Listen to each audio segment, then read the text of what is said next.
সুদানের শহীদ ৬ সেনা সদস্যকে শেষ বিদায়। ঢাকা সেনানিবাসের কেন্দ্রীয় মসজিদে জানাজা সম্পন্ন। নিজ নিজ গ্রামের বাড়িতে সামরিক মর্যাদায় হবে দাফন।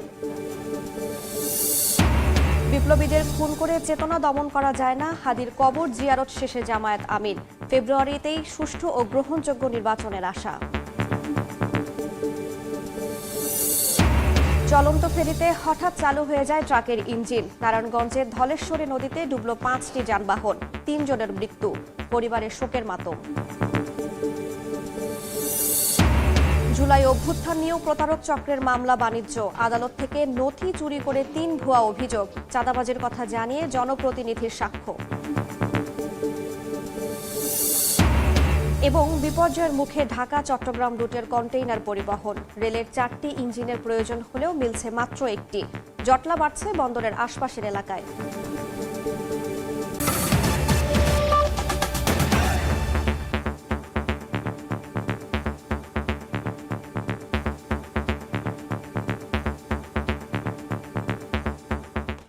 সময় সংবাদের সঙ্গে আছি আমি রাইসা জান্নাত। সুদানে সন্ত্রাসী হামলায় শহীদ ৬ সেনা সদস্যের জানাজা সম্পন্ন হয়েছে। সকালে ঢাকা সেনানিবাসের কেন্দ্রীয় জামে মসজিদে জানাজা শেষে শান্তিরক্ষীদের মরদেহে রাষ্ট্রপতি, প্রধান উপদেষ্টার পক্ষ থেকে শ্রদ্ধা জানানো হয়। এরপর একে একে শ্রদ্ধা জানানো হয় ৩ বাহিনীর পক্ষ থেকেও। শহীদ সেনা সদস্যদের হেলিকপ্টার যোগে নিজ নিজ জেলায় পাঠানো হবে। সেখানে সামরিক মর্যাদায় তাদের দাফন হবে। শনিবার সকালে এমিরেটস এয়ারলাইন্সের একটি ফ্লাইটে ৬ সেনা সদস্যের মরদেহ দেশে আসে। সেখানে থেকে মরদেহ সম্মিলিত সামরিক হাসপাতাল CMH এর হিমাগারে রাখা হয়।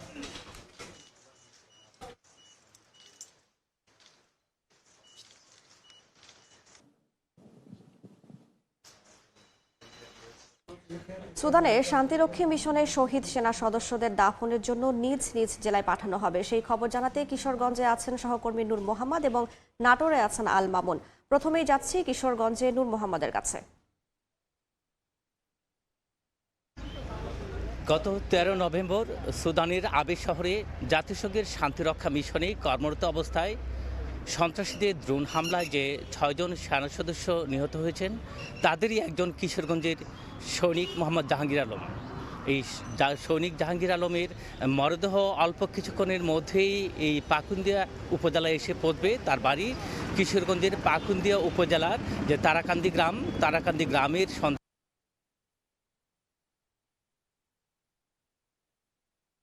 এখানে তার হেলিকপ্টারে করে তার মরদেহ এখানে আনা হবে। এরপরে এখান থেকে সংক্ষিপ্ত আনুষ্ঠানিকতা শেষ করে তার গ্রামের বাড়িতে নিয়ে যাওয়া হবে এবং সেখানে পারিবারিক গোরস্থানে তাকে সমাহিত করা হবে। এখানকার যে সবশেষে যারা দায়িত্বশীল যারা আছেন তারা জানিয়েছেন যে হয়তো কিছুক্ষণের মধ্যেই তাকে বহনকারী হেলিকপ্টারটি এই মাঠে প্রবেশ করে এই মাঠে অবতরণ করবে এবং এরপরেই সকল যে তার সংক্ষিপ্ত যে আনুষ্ঠানিকতা আছে তা আমরা যতটুকু জানতে পেরেছি তার মরদেহের সাথে তার আত্মীয় স্বজন রয়েছেন এবং তারা এখানে আসবেন। আসার পরেই তার মরদেহ এখান থেকে কয়েক কিলোমিটার দূরে পাকুন্দিয়া উপজেলার যে জাঙ্গালিয়া ইউনিয়নের তারাকান্দি গ্রাম আছে, তারাকান্দি গ্রামে তার গ্রামের বাড়িতে নিয়ে যাওয়া হবে।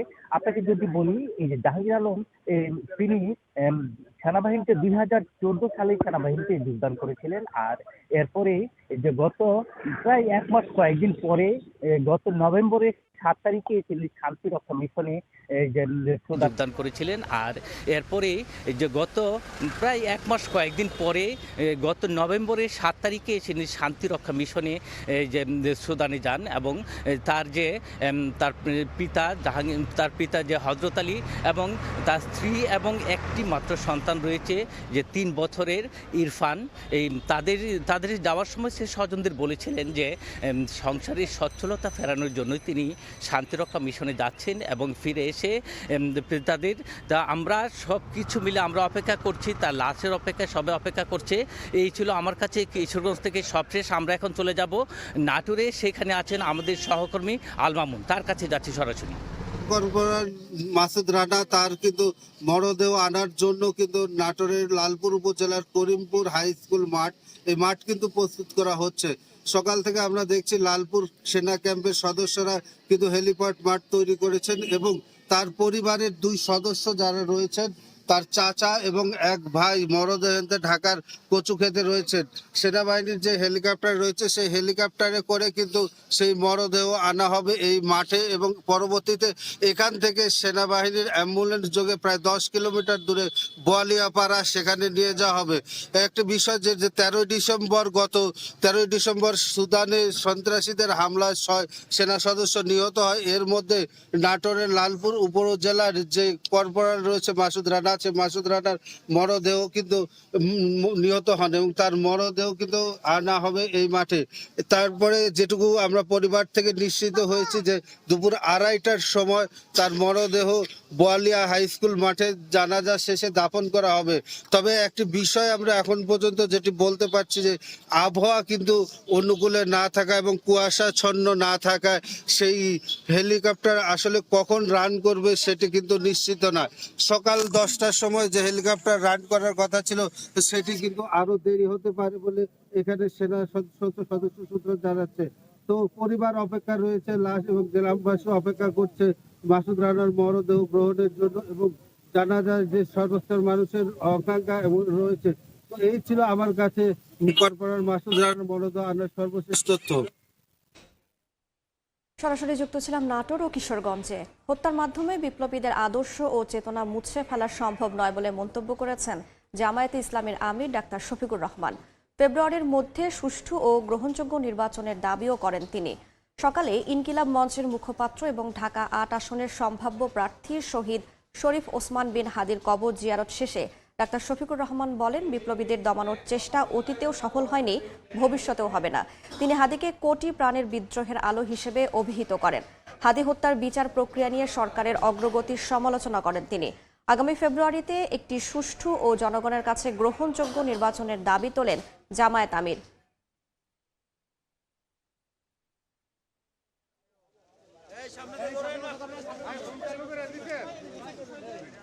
যারা বিপ্লবী তাদেরকে খুন করে বিপ্লবের চেতনাকে খুন করা যায় না, বরঞ্চ সেই চেতনা আরও ছড়িয়ে পড়ে। খুনিদেরকে আমরা গ্রেপ্তার হয়েছে, শাস্তি পাচ্ছে, এটা আমরা দেখতে চাই। সরকার এ পর্যন্ত যা করেছেন তাতে জনগণ মোটেই সন্তুষ্ট না। নির্বাচন ফেব্রুয়ারিতেই হোক, সেই ব্যাপারে আমরা দৃঢ় আশাবাদী। এলাকাভেদে বহুমাত্রিক সমস্যায় জর্জরিত ঢাকা 10 রাজধানীর অন্যতম আধুনিক আসন হিসেবে পরিচিত হলেও জলাবদ্ধতা, মাদক আর কিশোর গ্যাংয়ে বিপর্যস্ত এলাকার মানুষ। তাদের প্রত্যাশা, নিরাপদ জনপদ গঠনে ভূমিকা রাখবেন নির্বাচিত জনপ্রতিনিধি। আসনটিতে বিএনপির শেখ রবিউল আলম, জামায়াতের জসিমউদ্দিন সরকার এবং স্বতন্ত্র আসিফ মাহমুদ সজীব ভূঁইয়ার মধ্যে হতে পারে নির্বাচনী লড়াই। নুরুল আলম নয়ন এবং জাকারিয়া জয়ের ছবিতে হাসান ওয়ালির প্রতিবেদন। ঢাকা 10 ধানমন্ডি কলাবাগানের ঝা তকতকে সড়ক আর সুউচ্চ ভবন দেখলে মনে হতে পারে আসন জুড়ে রয়েছে উন্নত নাগরিক সুবিধা, আর এটি পুরোই বাসযোগ্য জনপদ। কিন্তু ধানমন্ডির মূল সড়ক পেরিয়ে আবাসিক এলাকা কিংবা অলিগলিতে গেলেই চোখ ছানা বড়া। ঢাকার আর 10টা এলাকার মতোই নাগরিক সুবিধা বঞ্চিত ঢাকা 10-এর বাসিন্দারাও। ধানমন্ডি, কলাবাগান, নিউ মার্কেট, হাজারীবাগ আর কামরাঙ্গীরচরের একাংশ নিয়ে গঠিত আসনটির বড় অংশই রয়েছে অবহেলায়। ঢাকা 7 এবং 2, এরপর এবার ঢাকা 10-এ যুক্ত হয়েছে কামরাঙ্গীরচরের 55 নম্বর ওয়ার্ড। তীব্র গ্যাস সংকট, অপ্রতুল যোগাযোগ ব্যবস্থা সহ নানা সংকটে জর্জরিত এই এলাকার মানুষ। ধানমন্ডির আসনে যুক্ত হয় এবার এলাকার উন্নয়নের আশা বাসিন্দাদের। ময়লা জমা, পানি উঠে যায় রাস্তায়, মানুষ হাঁটতে, নামাজ পড়তে যাইতে অনেক কষ্ট। রাতে 3টা বাজে একটু আহে, আবার 1 ঘন্টা খানি একটু থাকে, আবার জায়গা আর তামান দিন গ্যাস থাকে না। যেরকম উন্নয়ন বা সেবা ধানমন্ডির লোকেরা পায়, ঠিক ওরকম সেবা যেমন আমরাও পাই। নিউ মার্কেট, ধানমন্ডি, কলাবাগান সহ অন্যান্য এলাকাতেও জলাবদ্ধতা, অপ্রতুল ড্রেনেজ ব্যবস্থা, খেলার মাঠের সংকট সহ রয়েছে নানান সমস্যা। প্রার্থীদের নজরে এসব সমস্যা তুলে ধরছেন ভোটাররা। এলাকাতেও খেলাধুলার মাঠ নেই, তো অবশ্যই আমাদের একটা খেলাধুলার মাঠ প্রয়োজন। জলবদ্ধতাকে প্রধান কারণ দেখিয়ে সমাধান করার জন্য আমরা এই আসনে যে নির্বাচিত হবে তার কাছে আমাদের একটাই আবেদন থাকবে, এলাকার রাস্তাঘাট, মসজিদ, মাদ্রাসা, ঈদগাহ, কবরস্থান নিয়ে, শিক্ষা প্রতিষ্ঠান নিয়ে কাজ করবে। এই ধরনের প্রতিনিধিত্ব চাই আমরা। আসনটিতে বিএনপি প্রার্থী করেছে শেখ রবিউল আলম রবিকে, দাড়িপাল্লার প্রার্থী জসিমউদ্দিন সরকার। অন্যদিকে এ আসনে স্বতন্ত্র প্রার্থী হিসেবে মাঠে জুলাই গণঅভ্যুত্থানের নেতা, সদ্য বিদায়ী উপদেষ্টা আসিফ মাহমুদ সজীব ভূঁইয়া। মূলত এই 3 প্রার্থীর জমজমাট ভোট যুদ্ধ হতে পারে আসন্ন নির্বাচনে। এবি পার্টি, খেলাফত মজলিস সহ বেশ কয়েকটি দলের প্রার্থীও আছেন আসনটিতে। প্রার্থী ঘোষণা করেনি এনসিপি। সুখে দুঃখে ভোটারদের পাশে থাকার কথা বলছেন আসিফ মাহমুদ। মাদক কিশোর গ্যাংমুক্ত এলাকা গড়ার প্রতিশ্রুতি জামায়াত প্রার্থীর। অন্যদিকে নিরাপদ ও পরিচ্ছন্ন এলাকা গড়তে সব সংস্থার সঙ্গে সমন্বয় করার কথা বলছেন বিএনপি প্রার্থী। চাঁদাবাজি এবং সন্ত্রাসবাদের বিরুদ্ধে জনকল্যাণমুখী কার্যক্রম পরিচালনাই আমাদের অন্যতম প্রতিশ্রুতি। মহান মুক্তিযুদ্ধ এবং জুলাই গণঅভ্যুত্থানের স্পৃহাকে বাস্তবায়ন করাটাই হবে অন্যতম লক্ষ্য। এই আসনের জনগণের সকল সমস্যা নিয়ে স্পেসিফিক ভাবে এবং বিস্তারিতভাবে জনগণকে সাথে নিয়ে কাজ করব। ড্রেনেজ সিস্টেম, বর্জ্য ব্যবস্থাপনাকে আধুনিকরণ করার প্রয়োজন আছে। মাদকের প্রভাবে এলাকা, মহল্লা, ইভেন পরিবার লেভেলও মানুষ খুব অতিষ্ঠ। এই বিপদগামী গোষ্ঠীকে ফিরিয়ে আনার জন্য তাদের কাছে কোনো আশার কিছু তারা শুনতে পায়নি। আমরা আশারও দেখিয়েছি। লেক অঞ্চলটা অনিরাপদ, অপরিচ্ছন্ন, এটাকে আরেকটু ব্যবহার উপযোগী করা। খেলার মাঠগুলি এখনো পর্যন্ত পরিত্যক্তের মতো হয়ে আছে।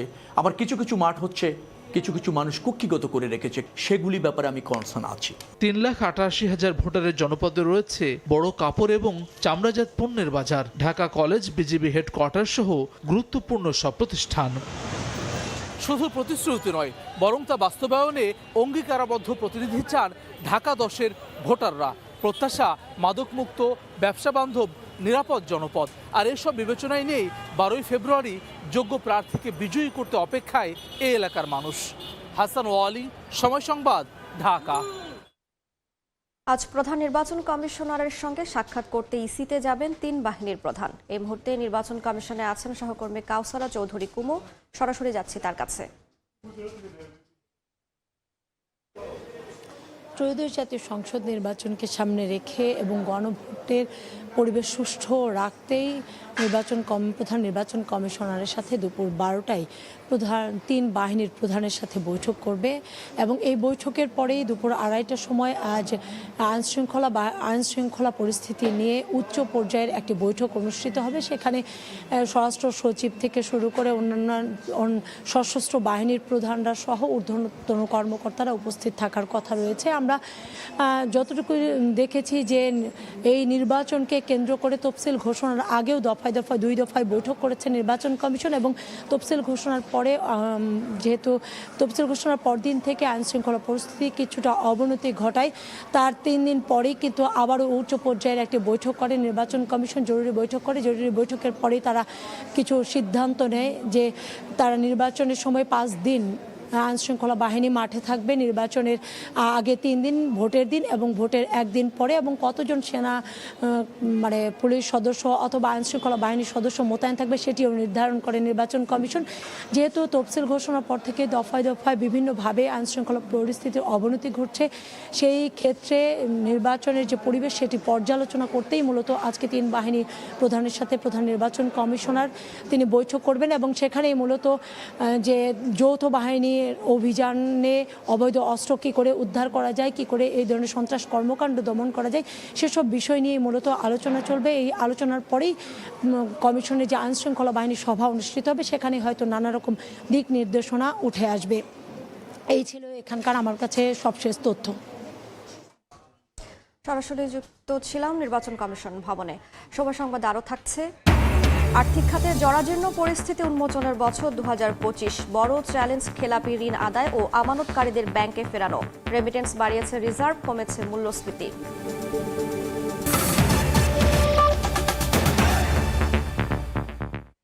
নারায়ণগঞ্জের ধলেশ্বর নদীতে ফেরি থেকে পড়ে ট্রাকসহ 5টি যানবাহন ডুবে গেছে। এ ঘটনায় মারা গেছেন 3 জন। পরিবারে চলছে শোকের মাতম। স্বজনদের কান্নায় ভারী হয়ে ওঠে নারায়ণগঞ্জের ধলেশ্বরী নদীর ফেরিঘাট। শনিবার রাতে ফতুল্লার বক্তাবলীর পূর্ব পারের ঘাট থেকে বেশ কিছু যানবাহন ও যাত্রী নিয়ে ধলেশ্বরী নদী পার হচ্ছিল একটি ফেরি। মাঝ নদীতে পৌঁছালে হঠাৎ একটি ট্রাকের ইঞ্জিন চালু হয়ে যায়। চলতে শুরু করলে ট্রাকটি সহ 2টি অটোরিকশা, একটি মোটরসাইকেল ও একটি ভ্যান নদীতে তলিয়ে যায়। এ সময় অধিকাংশ সাঁতরে তীরে উঠলেও নিখোঁজ হন প্রবাসী মাসুদ, ভ্যান চালক স্বাধীন ও মোটরসাইকেল আরোহী রফিক। পরে স্থানীয়রা আহত অবস্থায় রফিককে উদ্ধার করে হাসপাতালে নিলে চিকিৎসক মৃত ঘোষণা করেন। ঘটনাস্থলে পৌঁছে উদ্ধার অভিযান শুরু করে কোস্টগার্ড, নৌ পুলিশ ও ফায়ার সার্ভিসের ডুবুরি দল। ফেরির নিচ থেকে একে একে উদ্ধার করা হয় নিখোঁজ স্বাধীন ও প্রবাসী মাসুদের লাশ। 2 জন নিখোঁজের দাবি ছিল আমাদের কাছে। 2 জনকেই নদী থেকে উদ্ধার করা হয়েছে। একজনের নাম হচ্ছে স্বাধীন আর একজনের নাম হচ্ছে মাসুদ। মাসুদকে ফেরির প্রপেলারের সাথেই পাওয়া গেছে, আর স্বাধীনকে ওই যে কোস্টগার্ডের গ্রাফি আছে ওতে উদ্ধার করেছেন। 20টি যানবাহন নিয়ে ফেরিটি ধলেশ্বরী নদীর পশ্চিম পারে যাওয়ার পথে এই দুর্ঘটনা ঘটে। সময় সংবাদ, নারায়ণগঞ্জ। জুলাই হত্যা মামলার নথি চুরি করে দায়ের হয়েছে 3টি ভুয়া মামলা, এমন অভিযোগ উঠেছে ঢাকার সিএমএম আদালতে। মামলাকে ব্যবহার করে চাঁদাবাজির কথা জানিয়ে সাক্ষ্য দেন স্থানীয় এক জনপ্রতিনিধি। সিনিয়র আইনজীবীর মন্তব্য, শুরু থেকেই জুলাই আগস্ট আন্দোলনের মামলার দায়িত্ব সরকারিভাবে নেওয়া হলে সুযোগ পেত না এসব অসাধু চক্র। হয়রানি বন্ধ করতে গণ অভ্যুত্থানের সব মামলা ও গ্রেফতারের তদন্তের পরামর্শ দেন তিনি। আসিফ মোহাম্মদ সিয়ামের রিপোর্ট। লোকজন আসছে গাড়ি নিয়ে, আইসা বলতেছে যে এই যে মামলা হয়েছে, মামলার উকিলের সাথে যোগাযোগ করলে বা এটা তদন্ত হইতেছে, তদন্তকারী লোকের সাথে যোগাযোগ করলে টাকা পয়সা দিলে এই মামলা থেকে আমরা তাদেরকে বাদ দিয়ে দিতে পারব। জুলাই হত্যা মামলা নিয়ে বাণিজ্যের এমন অভিযোগ ওঠে আদালতের এক শুনানিতে। সাক্ষ্য দেন ঢাকার নবাবগঞ্জ উপজেলা বাহরা ইউনিয়ন পরিষদের চেয়ারম্যান। অভিযোগের সত্যতা খুঁজতে ঘটনাস্থলে সময় সংবাদ। মামলার পর বাড়ি ছাড়া আসামিরা যোগাযোগ করলে জানান টাকা হাতানো ও ব্যক্তিগত শত্রুতা সহ বিভিন্ন উদ্দেশ্যে মামলা করা হয়েছে। মনে করেন আপনার সাথে আমার শত্রুতা আছে, ওটা উদ্ধার করার জন্য কি বলছে যে আপনি 10,000 টাকা দেন, 20,000 টাকা দেন, ওর নামটা আমি মামলা দিয়ে দিই। আমার কাছে বলে গেছে এই উকিলের সাথে কথা বললেই, যোগাযোগ করলেই 2 লাখ টাকা দিলেই এই মামলা থেকে নাম কেটে দিবে। জুলাই গণ অভ্যুত্থানে ইফাত, সাগর ও রাসেল হত্যার মোট 3টি মামলা করা হয়। আইনজীবীরা বলছেন একটি চক্র মামলাগুলোর দলিল দস্তাবেজ আদালত থেকেই সংগ্রহ করে, পরে একই হত্যাকাণ্ডকে ভিন্ন ঘটনাস্থল দেখিয়ে করা হয় মামলার আবেদন। জিয়ার শাখার থেকে আমি যদি বলি এই মামলাটার কপি আমাকে দেন বা আমার ফটোকপি লাগবে, আমি ওইখান থেকে, ওনারা আমার ফটোকপি দেবে, ওইখান থেকে ফটোকপিটা নিয়ে আমি শুধুমাত্র মেডিকেল সার্টিফিকেটটা আমি নেব, নেওয়ার পরে ওই মেডিকেল সার্টিফিকেট দিয়ে আরেকটা মামলা করে। অভিযুক্ত 3টি মামলারই বাদীপক্ষের আইনজীবী অ্যাডভোকেট জোবায়ের আল মাহমুদ। ভুয়া নথিপত্র দিয়ে মামলা দায়েরের জন্য তার কাছে ব্যাখ্যা চান আদালত। বাদীর ভুয়া এনআইডি জমা দেওয়া সহ মিথ্যার আশ্রয় নিলেও তা বুঝতে পারেননি বলে দাবি এই আইনজীবীর। এইরকম লোক বাংলাদেশে একজন বলতে পারবে ওর তো মামলাই আদেশ হয়নি। আমাদের জায়গা থেকে আমি মামলা করছি, তো বাদী উপস্থিত হওয়ার পরে মামলা খারিজ করে দিচ্ছে। জুলাই গণ অভ্যুত্থানের সকল মামলা সরকারের পক্ষ থেকে দায়ের হলে প্রতারক চক্রের উত্থান হতো না বলে মন্তব্য সিনিয়র আইনজীবীর। আইন মন্ত্রণালয় এবং স্বরাষ্ট্র মন্ত্রণালয়ের সমন্বয়ে যদি সঠিক তথ্য নিয়ে মামলা করা হতো তাহলে আজকে এই চাঁদাবাজিটা চলতো না। প্রত্যেক এলাকায় কারা কারা খেলতেছে, কারা কারা মামলা দিচ্ছে, এরা সবাই ওপেন সিক্রেট। এটা মিথ্যা মামলার মাধ্যমে হয়রানি বন্ধ করতে জুলাই আন্দোলনের মামলা ও গ্রেফতারের বিষয়ে তদন্তের পরামর্শ দেন তিনি। আসিফ মোহাম্মদ সিয়াম, সময় সংবাদ, ঢাকা। আর্থিক খাতকে রাজনীতিকীকরণের চরম ফলাফল আর জরাজীর্ণ পরিস্থিতি উন্মোচনের বছর 2025।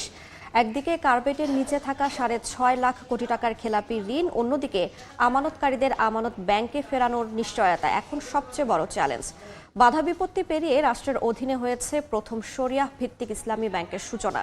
বিনিয়োগ মন্থরতায় বেসরকারি খাতে ব্যাংকের ঋণ বিমুখিতা আর রেমিটেন্স বাড়িয়েছে রিজার্ভ, কমেছে মূল্যস্ফীতি। এই প্রথম সরকারের ঝুলিতে যুক্ত হয়েছে একটি ইসলামী ব্যাংক।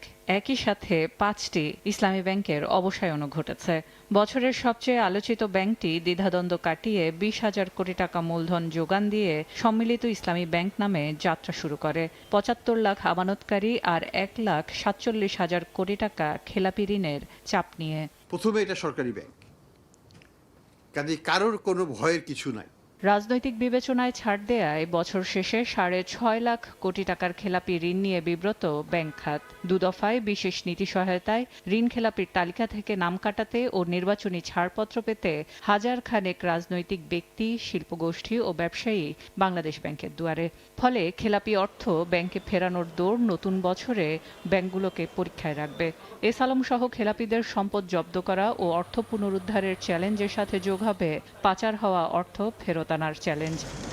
এদিকে সংস্কারের মৌসুম জুড়েই মূল্যস্ফীতি নিয়ন্ত্রণে নীতি সুদের হারে কঠোর অবস্থানে ছিল বাংলাদেশ ব্যাংক।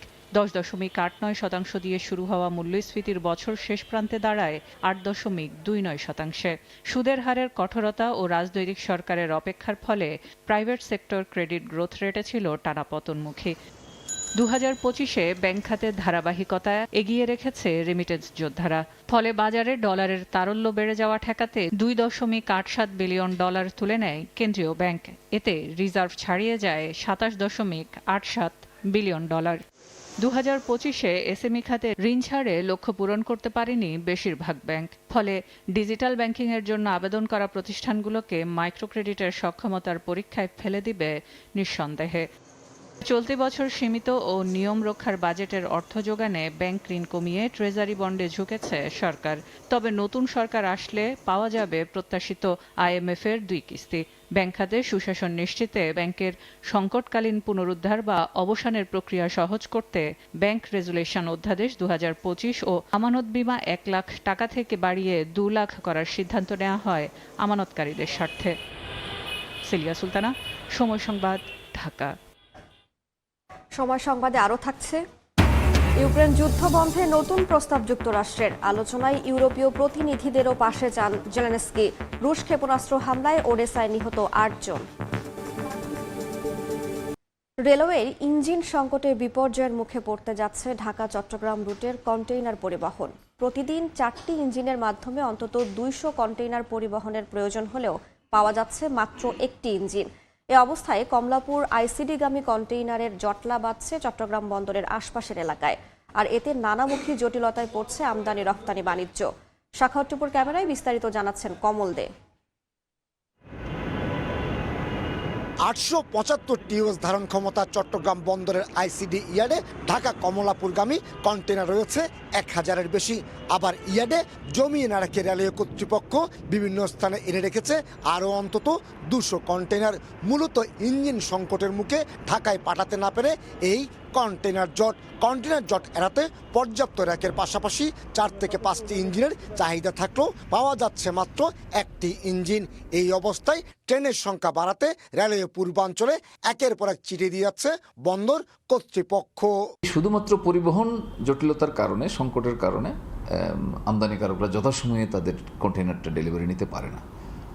তো সেজন্য আমরা রেল কর্তৃপক্ষকে বারবার পত্র দিয়ে যাচ্ছি। প্রতিদিন ঢাকা চট্টগ্রাম রুটে অন্তত 200 কন্টেনার পরিবহনের লক্ষ্যমাত্রা থাকলেও তা কোনোভাবেই 50টির বেশি হচ্ছে না। চট্টগ্রাম বন্দরের ইয়ার্ডে ঢাকা আইসিডিগামী কন্টেনার রাখার ধারণ সক্ষমতা অতিক্রম করায় অন্তত 200 কন্টেনার এনে রাখা হচ্ছে সিজিপিওয়াই সহ উন্মুক্ত স্থানে। এর ফলে আমদানি রপ্তানি পণ্যের যেমন নিরাপত্তা বিঘ্নিত হচ্ছে, ঠিক তেমনি প্রকৃত সময়ে পণ্য বুঝে পাচ্ছেন না আমদানিকারকরা। একদিকে রেলপথে কন্টেনার ডেলিভারিতে 6 থেকে 7 দিন সময় লাগছে, অন্যদিকে সড়ক পথে কন্টেনার পরিবহন বাড়তে থাকায় সৃষ্টি হচ্ছে অসহনীয় যানজটের।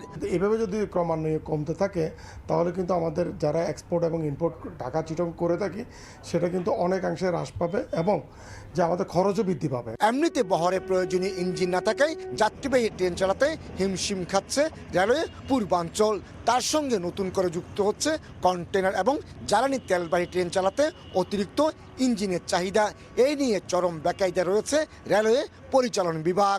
কন্টেনারের ফ্লোয়ের কারণে এই যে বলছে যে ইঞ্জিন জট, কন্টেনারের জট লেগে আছে, আসলে তুলনামূলক যে কোনো সময়ের চেয়ে এখন কন্টেনার ফ্লোটা বেশি, সেই তুলনায় আমাদের ইঞ্জিন সরবরাহটা সেই হারে বাড়ে নাই। আইসিডিগামী 500 থেকে 700 কন্টেনার নিয়ে আরও কয়েকটি জাহাজ চট্টগ্রাম বন্দরে প্রবেশের অপেক্ষায় রয়েছে। কমল দে, সময় সংবাদ, চট্টগ্রাম। সময় সংবাদ। আওয়ামী লীগ শাসনামলে র্যাবের টিএফআই সেলে গুম ও নির্যাতনের মামলায় শেখ হাসিনা, তারিক আহমেদ সিদ্দিক, আসাদুজ্জামান খান কামাল ও সাবেক বর্তমান 14 সেনা কর্মকর্তার বিচার শুরু হবে কিনা আজ জানা যাবে। আন্তর্জাতিক অপরাধ ট্রাইব্যুনাল 1-এ শুনানি ও আদেশের দিন ধার্য রয়েছে।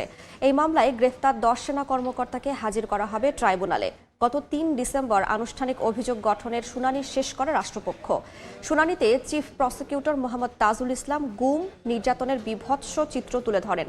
তবে সেনা কর্মকর্তাদের আইনজীবীরা তাদের নির্দোষ দাবি করে অব্যাহতি চেয়ে শুনানি করেন।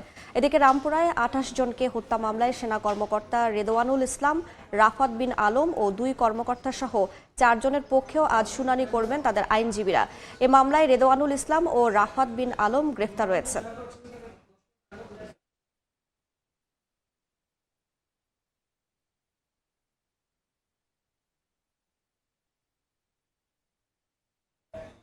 আজ থেকে শুরু হয়েছে জাহাঙ্গীরনগর বিশ্ববিদ্যালয়ের ভর্তি পরীক্ষা। এবার 1884 আসনের বিপরীতে 7টি ইউনিটে পরীক্ষায় অংশ নিচ্ছেন প্রায় 2,19,399 শিক্ষার্থী।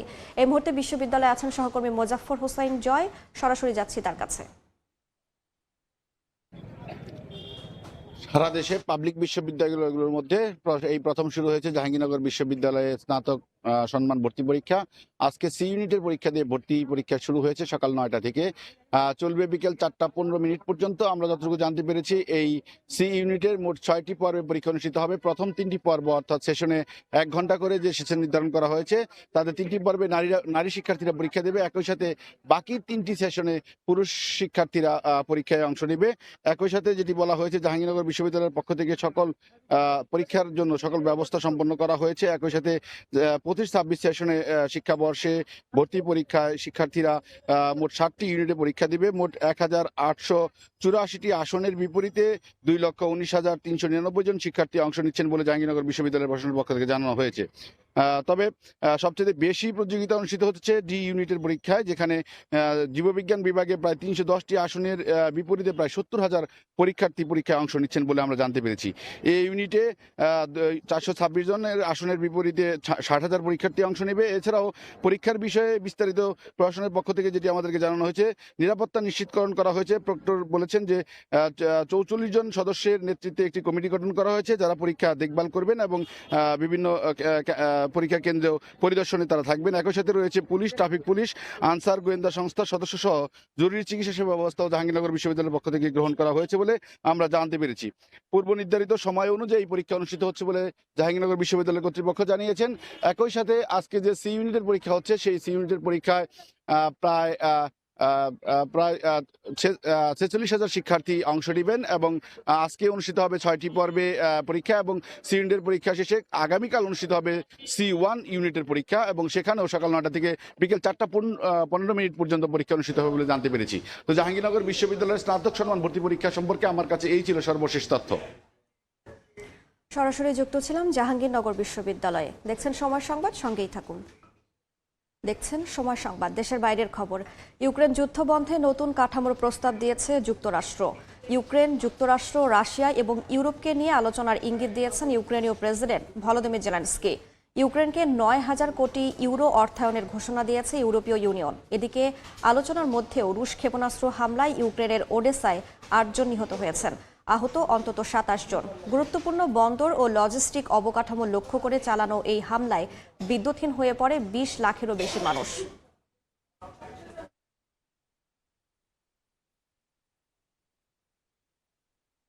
দেখছেন সময় সংবাদ। খেলার খবর।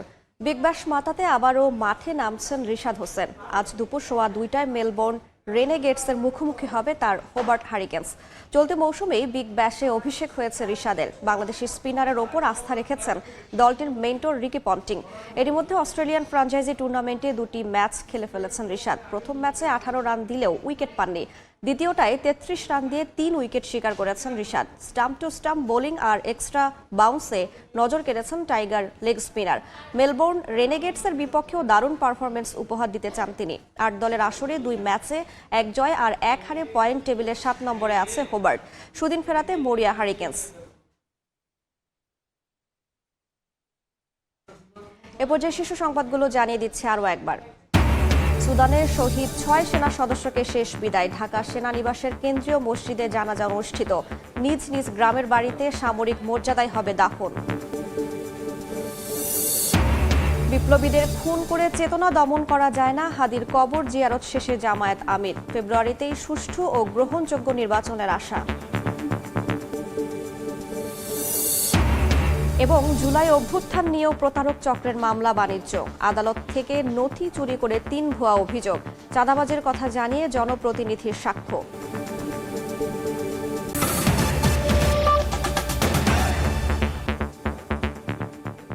এই ছিল সকাল 10টার সময় সংবাদে। এরপর এ সময়ের বাণিজ্য নিয়ে সঙ্গে থাকবেন সহকর্মী কাজল আব্দুল্লাহ। ধন্যবাদ রাইসা। এই সময় বাণিজ্য নিয়ে আসছি কিছুক্ষণ পরে, সঙ্গে থাকুন সময়।